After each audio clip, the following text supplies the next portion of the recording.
Okay, so I'm about to do something that I have wanted to do for a really long time. As a runner, as an athlete, as someone who has studied running and who has a degree in exercise science, I'm pretty confident in my knowledge of training and what I need to do to make me better. But one of the things I struggle at is I'm not a nutritionist. I've never studied nutrition, or I'm not a dietitian or anything like that. So nutrition always, has this little question mark by it. So going into the new year, I have a lot of goals and there's a lot of races that I want to do really well at. So I want to make sure that my body is ready and strong from the inside out. And I don't know a better way to do that than to get my blood tested. And I'm going to be doing that through Inside Tracker. And Inside Tracker is a blood testing service primarily used by athletes or anyone that wants to get healthy. And it doesn't just give you your results, it gives you super personalized data based on what's going on inside your body and based off of your athletic goals, whether that's to build strength, build endurance, or just gain fitness. So I've decided that I am done taking the guesswork out of my nutrition. I want to know what's going on so that I can better optimize myself and my performance. So that's it. I'm doing it and I'm taking you guys along for the ride so that you can see what's going on too. I'm so excited. Got the confirmation email, everything is set. I actually have to get my appointment set to get my blood drawn because in the state of Maine, the rules are different here a little bit, and I cannot go into a place to get my blood drawn, but they actually have a mobile blood draw, and so they're gonna come right to my house and do it here for me, which makes it super convenient for me. The only things you have to do is you have to fast for 12 hours. You can have water. So hopefully they can do my appointment earlier in the morning so that I can, just wake up in the morning and drink some water and then have my blood drawn and I can eat the rest of the day. All right, it's officially 9 p.m., which means no more eating. I have a 12-hour fast. I can only have water until 9 a.m. once I get my blood drawn. All right. It is about 8:45, so she should be here in about 15 minutes, appointments for 9. So with the mobile blood draw, which is what we have to do here in Maine for Inside Tracker, they actually send everything right to my house, so all of those vials can be filled up with my blood, and I think she takes them with her and ships them out, but I have all the FedEx stuff here. They sent the return labels and everything, so we'll see how that goes. I forgot how much I dislike getting my blood drawn, and I'm slightly freaking out about it. I don't know, it's just something about this spot right there and them taking the blood and putting a needle right there, and I'm just I don't really want to do this anymore. But we're gonna do it, and we're gonna do it. I'm sweating so bad. It's 20 degrees outside. I don't even have the heaters on in the house. I'm just nervous sweating. I'm also very hungry. Okay, here we are. Doing better than I thought, to be honest. Have 2 tubes left. There they go. Whew, we're almost done. 1, 2, 3, 4, 5. Okay, we made it. Whew. Done. Survived. So she's sending the blood, the specimen that she said, sending them down to Boston. Hopefully I'll hear back soon. The results are in. Let's take a look. So for ease, I'm just gonna be reading my results off of the computer here. But the nice thing is they also do have an app. So if you can see that right there, there's my wellness score.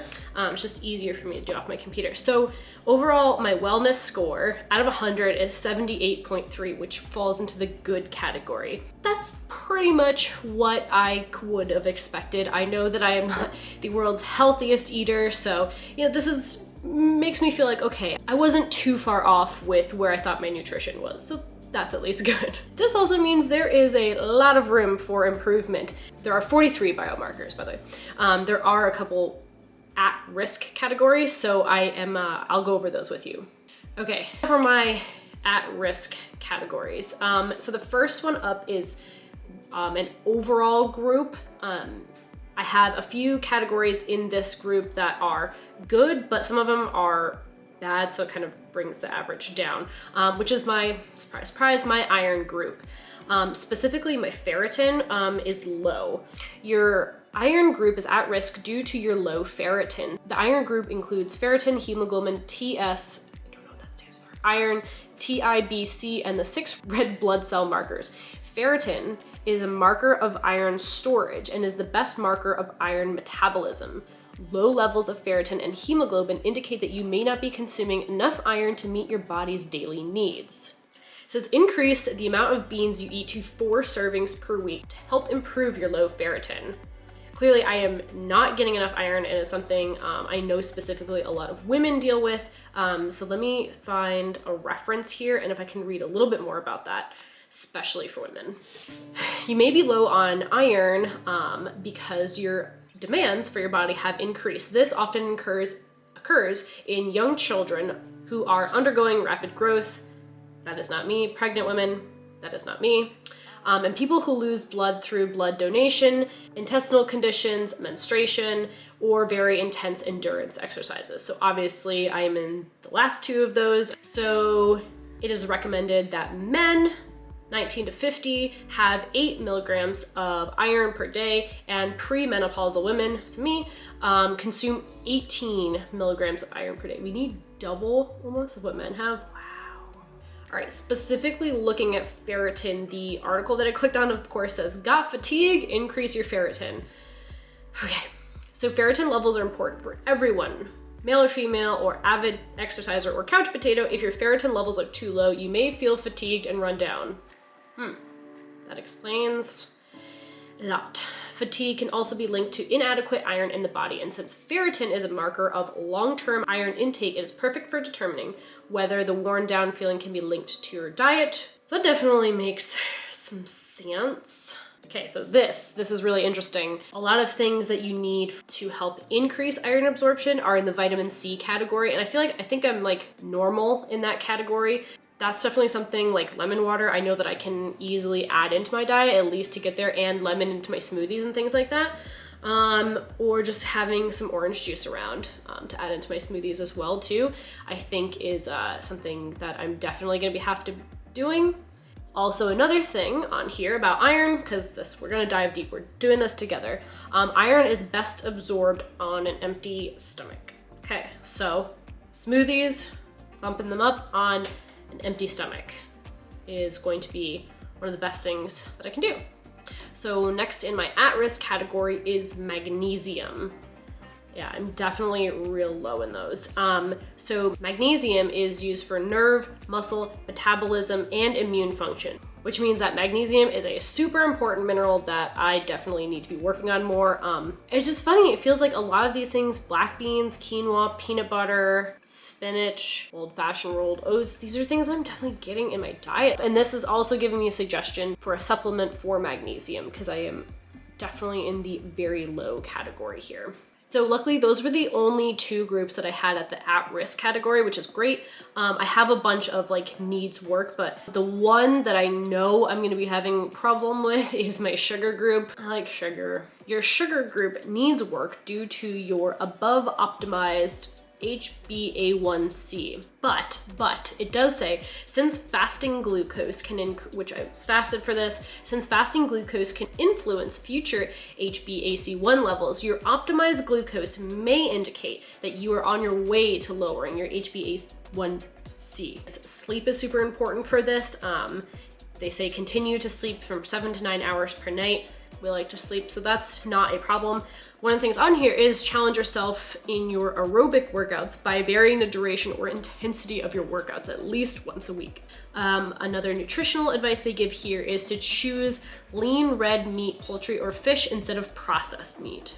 And to aim for just 1 serving of processed meat per week. So processed meats are things like bacon, ham, sausage, beef jerky, hot dogs, salami, prosciutto, pepperoni, and like deli meats. We have bacon and then like pepperoni on pizzas and things like that, but not very often. Yeah, maybe it's a twice a week thing. So aiming for once a week, twice a week, that shouldn't be a problem.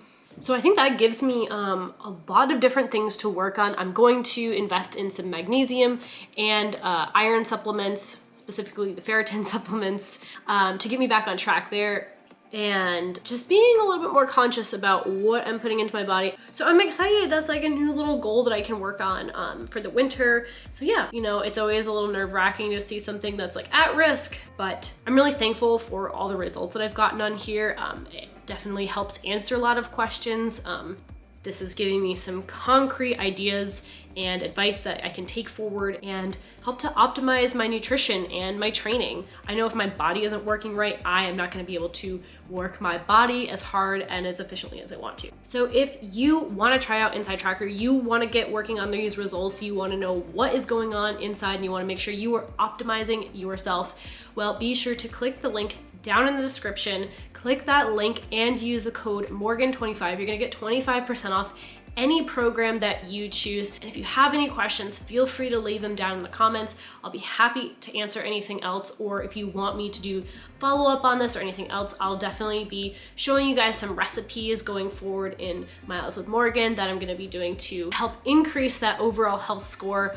I think a good goal is that definitely by the time I start retraining it and kind of getting back into the groove of things, that I want to be out of the good category. I don't know what's above good, maybe great, and then there's excellent, I think. So I want to be up a category. I think that's a really good goal to have.